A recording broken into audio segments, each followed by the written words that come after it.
here at the Maritime Museum. Some of you may have been to my presentations before. I've been here for about 16 years. And one thing I have learned about coastal North Carolina residents is the long community memories they have.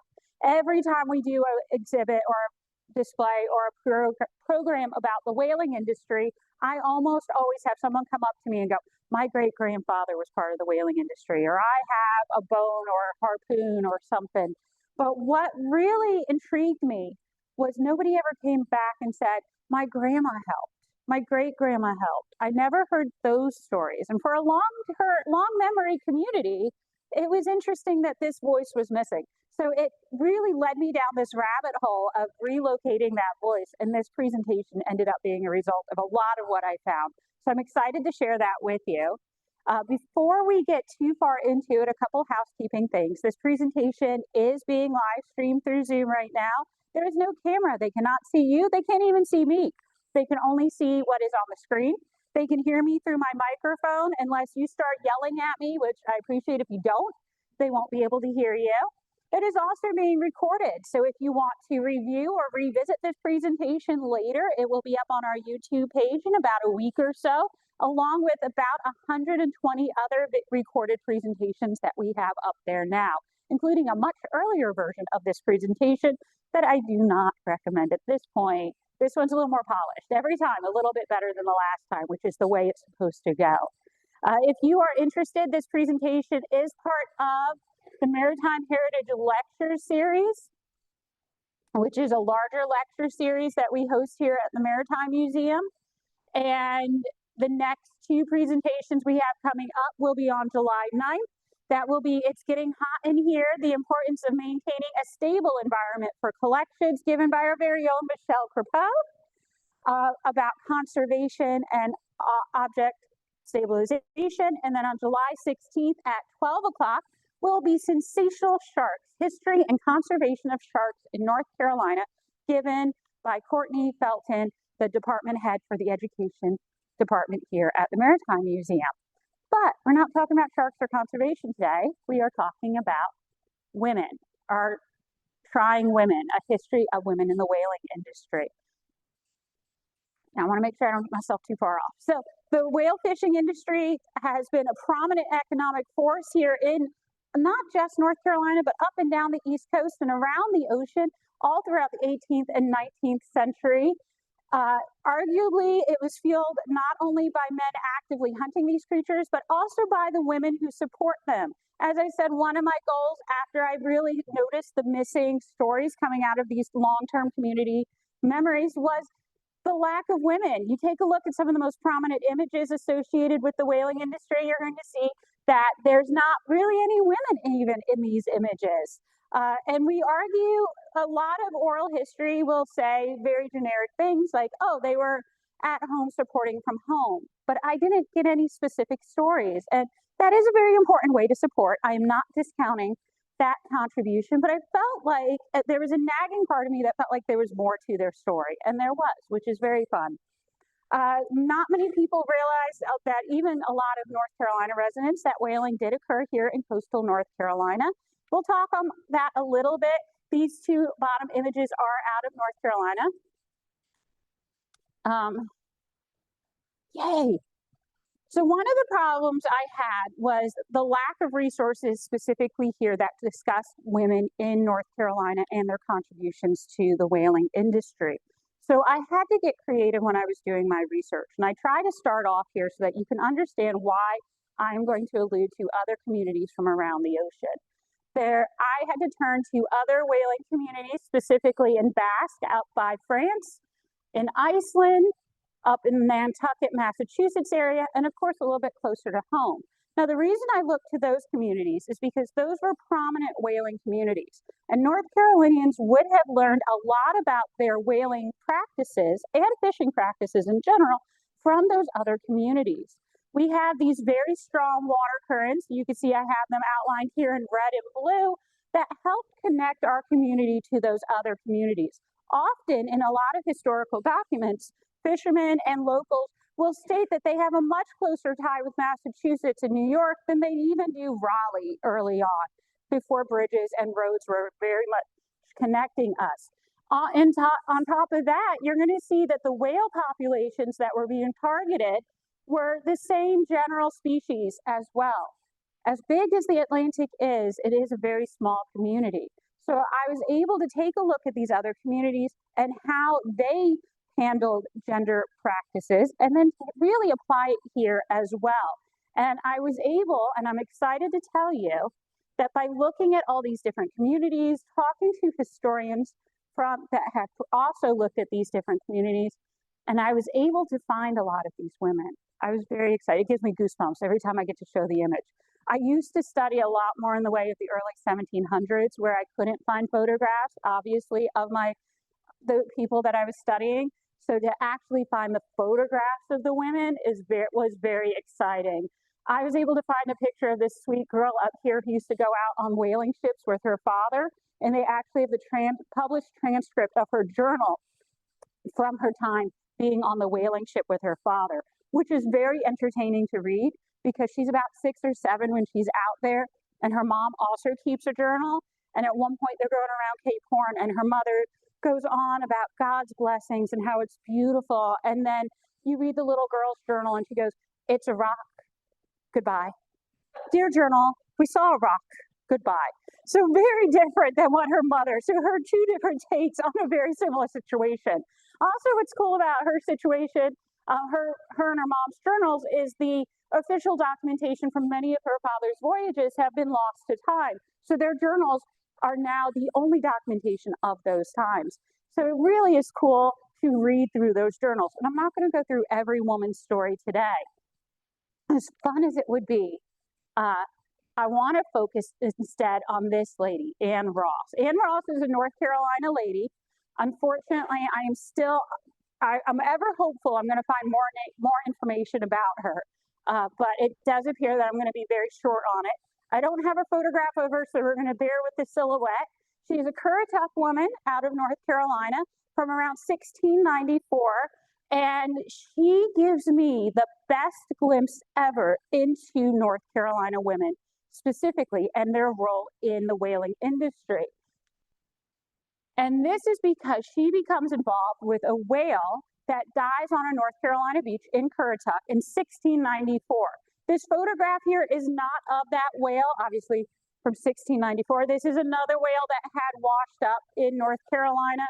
If any of you have ever been to the Museum of Natural Science and seen their sperm whale that's on display, this is it before it became a skeleton specifically. Its nickname is Trouble because they had a lot of difficulty in removing it from the beach and then ultimately making it into the display that it is today. But that is a whole nother presentation. But she becomes, so in 1694, a whale washes up on Curator Beach. This would have been an exciting thing for the community. Whales were economic contributors. They had a lot of money involved in them. The oil from a whale could bring in a lot for the community, the bone of it. There are some oral traditions that say they ate the meat. I have not been able to find any confirmation on that, but it's hard to believe that that much meat would sit out there and not be used in some aspect. So it would have brought a lot of excitement to the community, but not anything the historians really would have written down. Today, we average between 100 to 150 whales coming up on our beaches every year. So most of those being dolphins, but it is still something that would have, like I said, been exciting for the community. As I mentioned, a lot of economic opportunity, would have been a lot of excitement. A barrel of whale oil in 1823 would ultimately go for about, if you adjust for inflation, $200 in today's currency. Compare that to crude oil that's going for between $70 to $80 a barrel. And a full-grown sperm whale could have 25 to 40 barrels of oil inside of it. Now imagine if a shipping container 50 times a year washed up on our beaches with 50 barrels of oil inside of it. You can see the excitement that the community would have over this, but you can also understand that there was a lot of legal trouble as well. People going out and claiming, I own this beach, or I own this part of the beach, or this. There's one where the whale washed up on a property line, so they had to figure out how to cut the whale in half and properly divide it. there's a lot of legal troubles going on. Now, our whale in 1694 does ultimately present a bit of a legal trouble, which is where Anne Ross comes in. Now, here in North Carolina, we were specifically doing what is called shore-based whaling. We were only relying on either those whales that came near the shore or those that washed up on the beach naturally. 1694, they were still largely relying on the ones that came up on the beach naturally.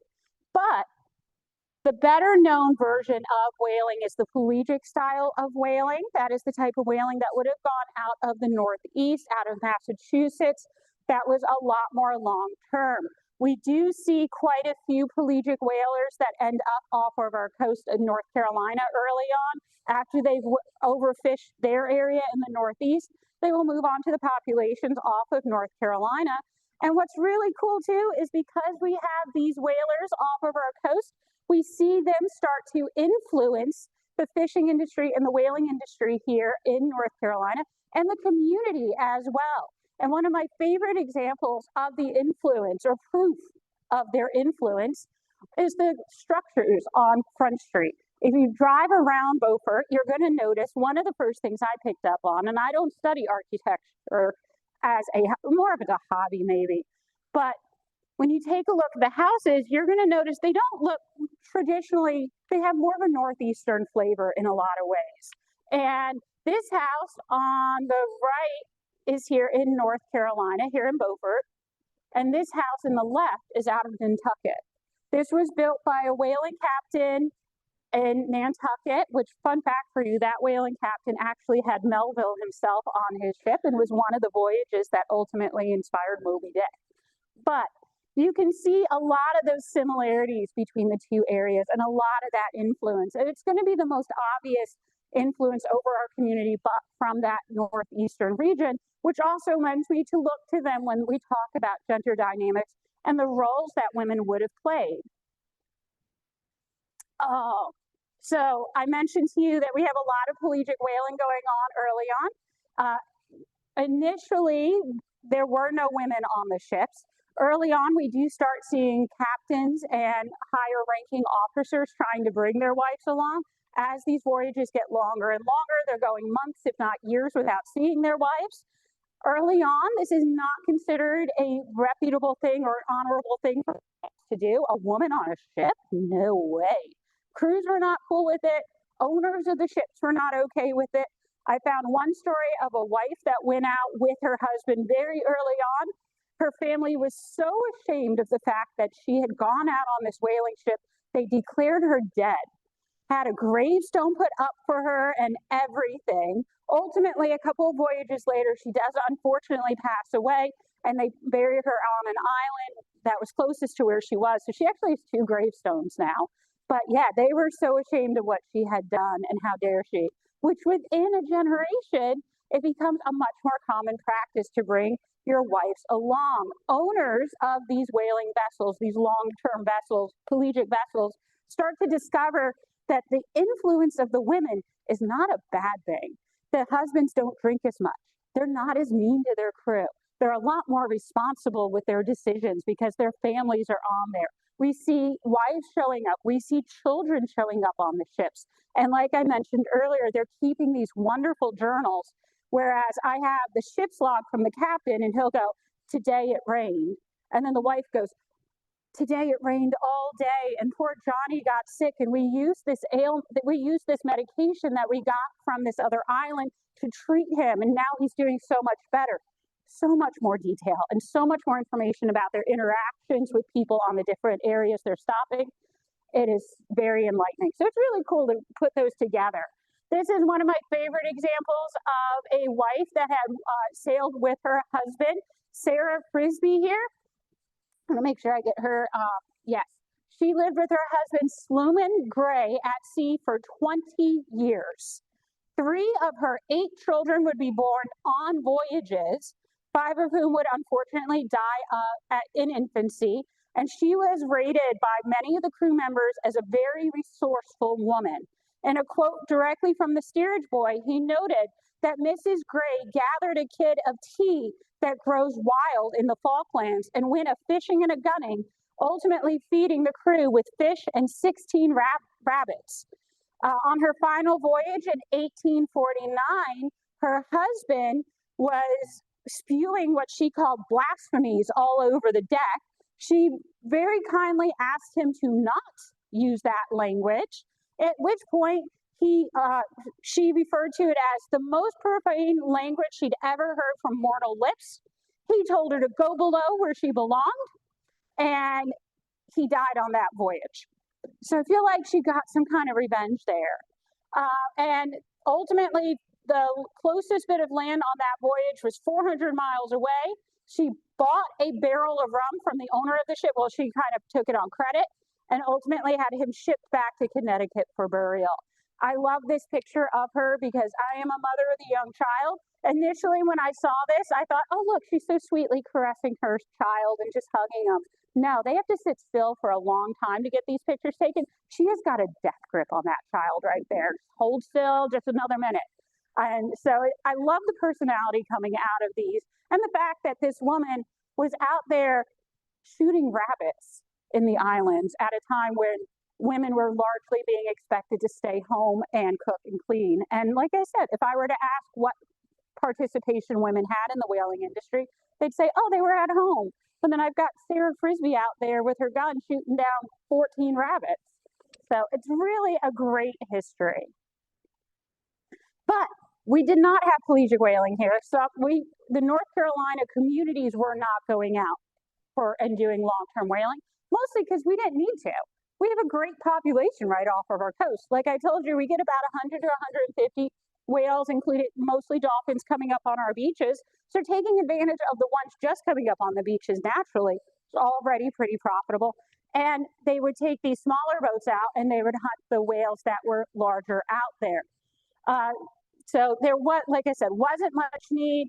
A lot of belief is that the whaling communities here were probably, they would go out, they would hunt the whales. If they saw them, they'd bring them back up onto the beaches. And instead of processing them on large ships like our pelagic whalers were doing, they were doing it right on the beaches near the communities, which led me to believe, of course, the women have to be involved in some level of processing the whales. They might not be out there hunting the whales. And my next clue actually came from Basque, which is an area in France, just there on the France-Spain border. It's a deeply traditional fishing community, and in Basque, they are still very much they had a large whaling community. They are very much an influence on a lot of the commercial whaling that comes after them. And just like with the houses and the influence you could see from the Northeast, one of the influences in the North Carolina community that we see from Basque that is most visible are the style of boats that are most often used by the whaling community. Now, these are some examples of ones that were built here in North Carolina. These are called they're a double-ended lap strake design out of Basque. And they were the most popular and easiest to use for the whaling community.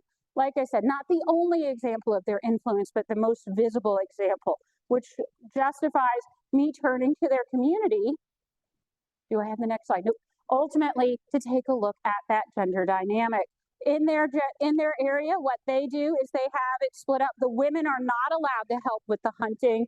I think there's actually been, in the last 30 years, some changes made, but it's slow coming. But they're traditionally, the women were not home, but they were onshore supporting, repairing nets, repairing tools, selling products in the villages and in town of the fishermen and such that were coming in.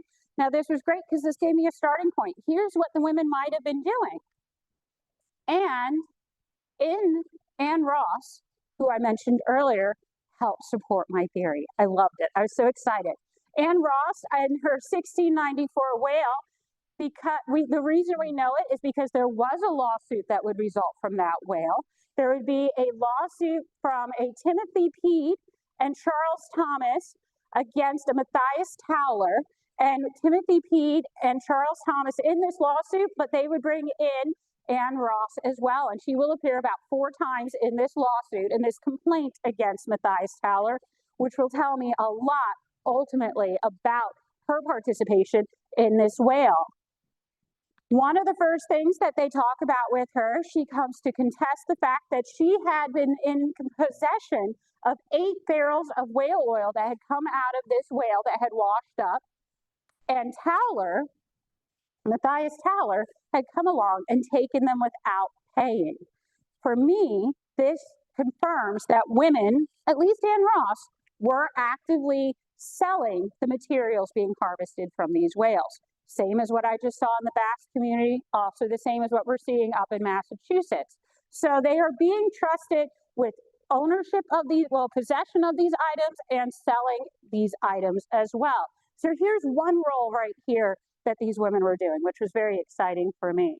As I mentioned, Massachusetts and that the Nantucket area was a great confirmation as well, because we do see women selling and participating in that public sector as well in selling materials, helping to support their husbands and families while their husbands were gone for extended period of time.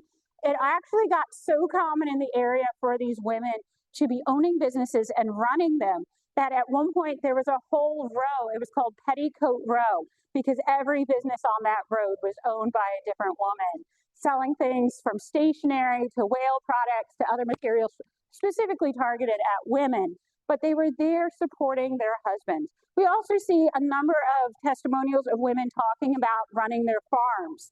They were able to make these decisions about these farms, and they were able to go and express their opinions on some level, all the way up to the point of voting, which obviously was not available to them at this time period. But they had a lot of pull in their communities while their husbands were gone. And they did a lot to help support their husbands. There's one great journal entry of a woman who talked about taking in laundry from everybody on her road to help bring in that extra money while she waited for her husband to come back from sea. So we see it happening in Basque, we see it happening up in Nantucket, and of course, Ann Ross shows us that it's happening here. So here's one main role that women are definitely doing beyond the household duties. I also found evidence of it happening up in Iceland. I love this woman, Dr. Elizabeth. She's an archaeologist running an all-female crew up excavating a couple different whaling sites in northern Iceland. And what she is doing, specifically what she's trying to do, is document the whales that were being hunted at that time period, because she is collecting all of the bones from these different sites, and she is doing DNA testing on the bones to confirm what species of whales were being caught there. Specifically looking for, I believe she's looking for the right whale bones, because it is questioned as to whether right whales had previously gone there before they were overfished during the major whaling industry. And I'm excited to tell you, she is finding DNA from right whales up there. So she's able to prove that she is able to document this species and where it used to migrate to before being overfished.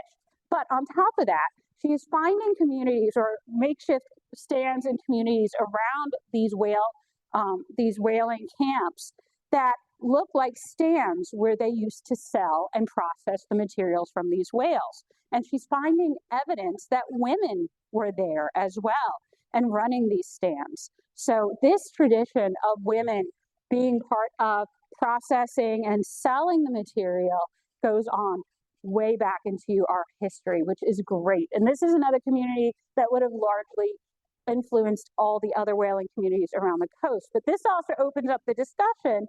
They're not just selling the materials, but now we're seeing potential evidence that they're processing the material as well. They're not just getting the finished good and putting it on the table.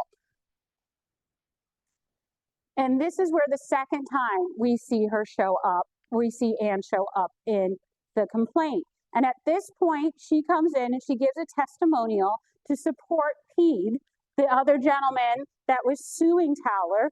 And Pede claims he worked 10 days on processing this whale on the beach.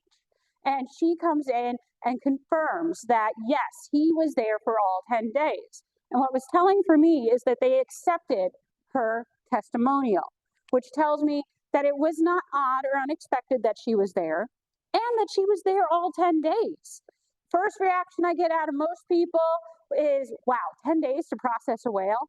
They never tell us what whale it is, what species of whale it is. Presumably it is a large whale, but keep in mind, they're not only getting the oil out of the whale, they're going to be taking the oil, the bones, if the teeth are baleen, potentially the meat. When I looked it up, they said a process could take hours to days depending on various factors. A team out of, I think they were saying up in Massachusetts, Nantucket, Massachusetts, they said that a good team working round the clock could process a large whale in 2 days. But we don't have, they're not purely whalers here. They're not working 24 hours a day. They have other jobs as well often. So 10 days is a very reasonable amount of time to process this whale. These are actually, fun fact for you, the 2 images we have here are from the museum's collection of materials that come from whales. We have our needles up here that are made from whale bone, and then we have our whale tooth with scrimshaw on the bottom corner here. So a lot of great materials are, not great, beautiful materials are made out of these whale remains, and we have some of them on display here at the museum. Now, while another argument for our local ladies actively helping with processing the whales is this is an image here of a camp of fishermen that they would set up these temporary camps out on the different barrier islands when it was the season for fishing. And you're going to see, yeah, there's no women there, I know. But the camps were very often set up not far from the communities that were also out there on the island. In this image right here, you're going to see a back sound, topsail inlet, and what's really notable for me is you're going to see circled in the red in the middle is a sand dune known as Whale Hill, which is supposed to be one of the largest sand dunes around. And this is supposed to be, according to oral history, where the whalers would send their children or themselves, and they would stand up there and watch for the blow of the whales. And right here, that other circle is where Diamond City is. So if the whalers are going right out from there and the women are just down the beach there, it really lends to the argument that by convenience factor, they're going to be there assisting with processing the whales and supporting them. And then somebody said, I ultimately found this image in North Carolina archives. These nets are obviously not used for processing or catching whales, but they are used as part of the fishing industry locally. And if they're sitting here and supporting the fishing industry, it would be logical that they would also be doing the same for the whaling industry. Just like with the other images, I love the personality in this image because they went to go take a picture of the nets and this kid ran and got his dog. And it was just like, check out Fido. Like, forget the nets, check them out. So I love including this image because I too would do the same thing with my dog and just be like, oh yes, we're going to take a picture, stand up. Another whaling industry, part of the whaling industry here in North Carolina did not just include the large whales as we tend to picture it, but also the dolphin fishery. Dolphins are small whales, so they do count as whaling. And the most common caught whale in North Carolina was the dolphin, mostly because there were so many of them and they were a lot easier to catch. And they would largely do them by net. You can see a picture here out from the archive from University of North Carolina showing one of the fishery catches that happened in around 1900 of the dolphins. Dolphins were targeted specifically for the oil that was in their jaws. They have largely hollow jaws, and so it is literally called dolphin jaw oil.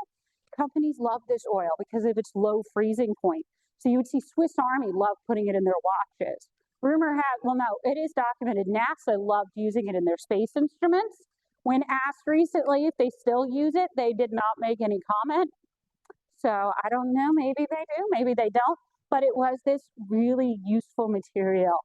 We've tried freezing it and I don't think we've successfully frozen it yet at the Bonehenge Whale Center. But they were targeted for that. Other whales, like the sperm whale, also was targeted for their oil. All whales had oil, but some whales had a very special oil to them, like the dolphin. Sperm whales had a different type of oil called spermaceti oil, which was largely in their nose. and that oil was useful as a lubricant. Cars used to love to put it in the engines. Rolls-Royce used to use it. You'd also find it inside watches with the gears, and of course it could be used as candles or lamps, but that would have been for the extremely wealthy, the spermaceti oil, regular whale oil for everybody else. One of the jobs that I found, at least orally, that a lot of people were saying was useful, that women were more often associated with, when I said, what would a woman do when processing a whale? They'd say, oh, they worked the tripod. Now, a tripod is a pot where what they would do is they would get the blubber and the fat from whatever whale they had found or caught, and they would have to boil it for a long period of time to get the oil out of that blubber, and it would come to the surface. And this job could be, forgive my pun, trying. It could be very hard to do. And it was more monotonous than anything. It would take, I think they said, up to 8 hours, depending on how much oil or how much fat you had. And the answer was you had to keep the fire going. You had to keep the fire going at a steady pace, and you had to almost be constantly stirring because you have literal meat in there. And if it settles, it's going to burn and ruin your oil. So this is a job that, like I said, was more often associated with women orally, but every image I found of tripods, such as this one out of New Zealand, always showed men with it, always showed men using it, never showed women.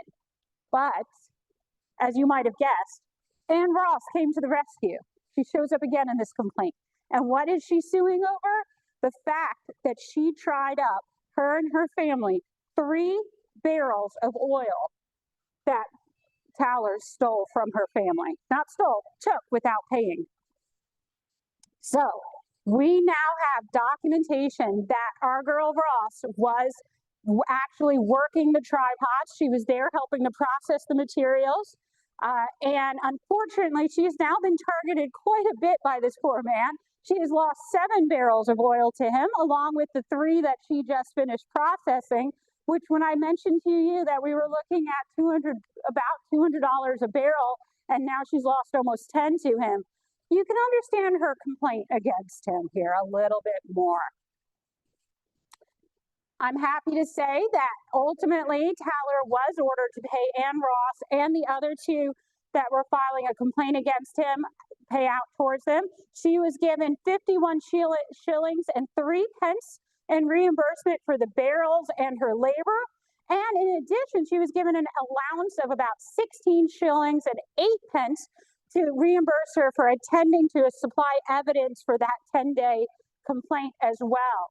If you were to convert that to American currency and to today, she was given about $512 in reimbursement for the oil and her labor, and roughly an additional $200 in allowance for her time, totaling just over $700.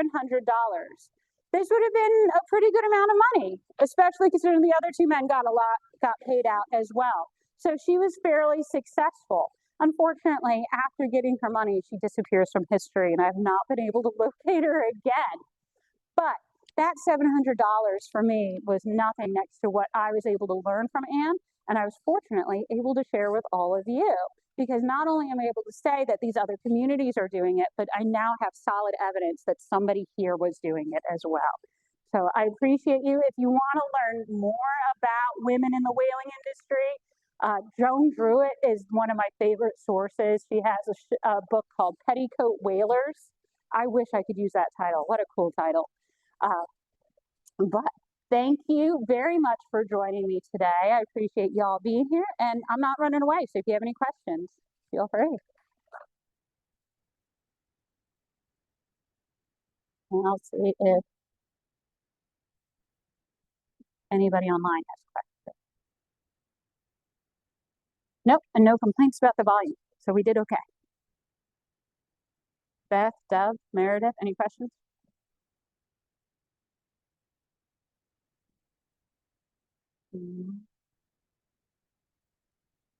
Okay.